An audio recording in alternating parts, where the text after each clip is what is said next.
विधान परिषदेच्या निवडणुकीसाठी अर्ज भरण्यासाठीचे शेवटचे काही तास बाकी असताना राष्ट्रवादी काँग्रेस पक्षाने जिशान सिद्दकी यांना उमेदवारी दिली।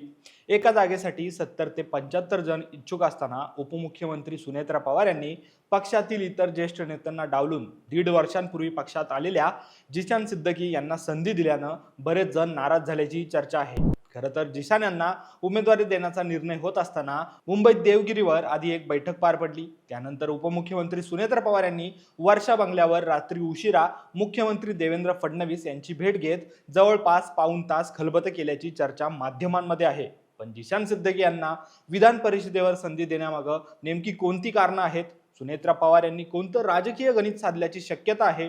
पाहूयात या व्हिडिओच्या माध्यमातून। नमस्कार, मी अरविंद आणि तुम्ही पाहताय महाराष्ट्र कट्टा।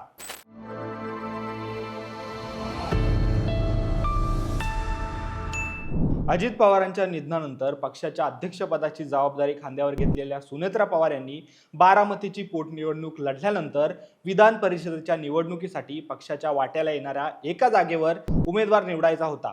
पण या एका जागेसाठी जवळपास 70 ते 75 जण इच्छुक होते। त्यामुळे उमेदवारी नक्की कोणाला द्यायची असा पेच सुनेत्रा पवार यांच्यासमोर निर्माण झाला होता।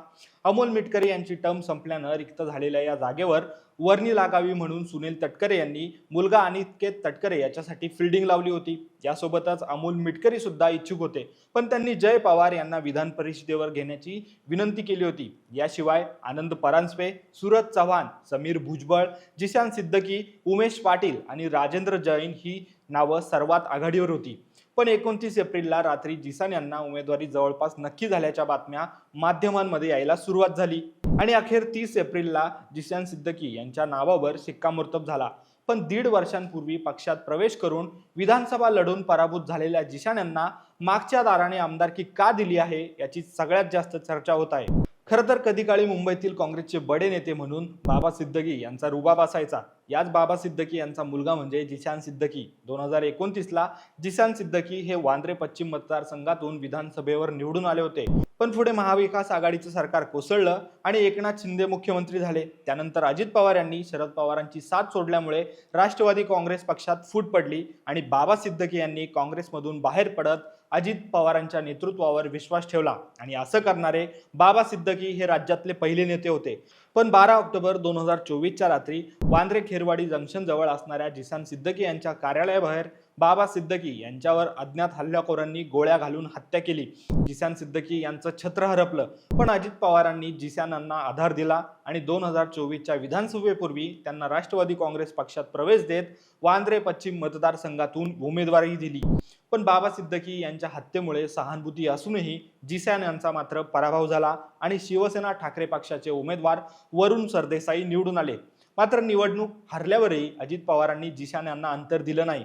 पण 28 जानेवारी 2026ला पक्षाचे अध्यक्ष अजित पवार यांचा विमान अपघातात निधन झालं आणि राष्ट्रवादी काँग्रेस पक्ष पोरका झाला। पण अजित पवारांच्या उत्तराधिकारी म्हणून सुनेत्रा पवार यांनी पक्षाची जबाबदारी खांद्यावर घेतली आणि पक्षात महत्त्वाचे निर्णय घ्यायला सुरुवात केली आणि त्या अनुषंगानेच विधान परिषदेच्या निवडणुकीसाठी राष्ट्रवादी काँग्रेस पक्षातील प्रमुख नेत्यांची फोनवरून चर्चा सुरू झाली। 28 एप्रिलला पक्षाच्या कोर कमिटीची बैठकही देखील पार पडली आणि या चर्चेत माजी आमदार जिशान सिद्दकी यांचं नाव आघाडीवर राहिलं। त्यानंतर उपमुख्यमंत्री सुनेत्रा पवार यांनी मुख्यमंत्री देवेंद्र फडणवीस यांची 29 एप्रिलला भेट घेतली आणि जिशान यांची उमेदवारी फिक्स झाली।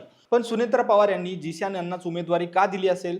तर त्यांच्यामुळे पक्षाला मुंबईत मुस्लिम वोट बँक मजबूत करता येईल। याशिवाय देवेंद्र फडणवीस यांनी विरोधी पक्षनेते असताना मुंबईमधील राष्ट्रवादीचे नेते नवाब मलिक यांच्यावर अंडरवर्ल्ड डॉन दाऊद इब्राहिमशी संबंध असल्याचा गंभीर आरोप केला होता आणि तेव्हापासून राष्ट्रवादी काँग्रेस पक्षाला मुंबईत पुनर्वसन करता आलेलं नाहीये। खरं तर अजित पवारांनी नवाब मलिक यांना 2024च्या विधानसभेची उमेदवारी देऊन त्यांचं राजकीय पुनर्वसन करायचा डाव टाकून पाहिला, पण नवाब मलिक यांचा मात्र विधानसभा निवडणुकीत दारुण पराभव झाला।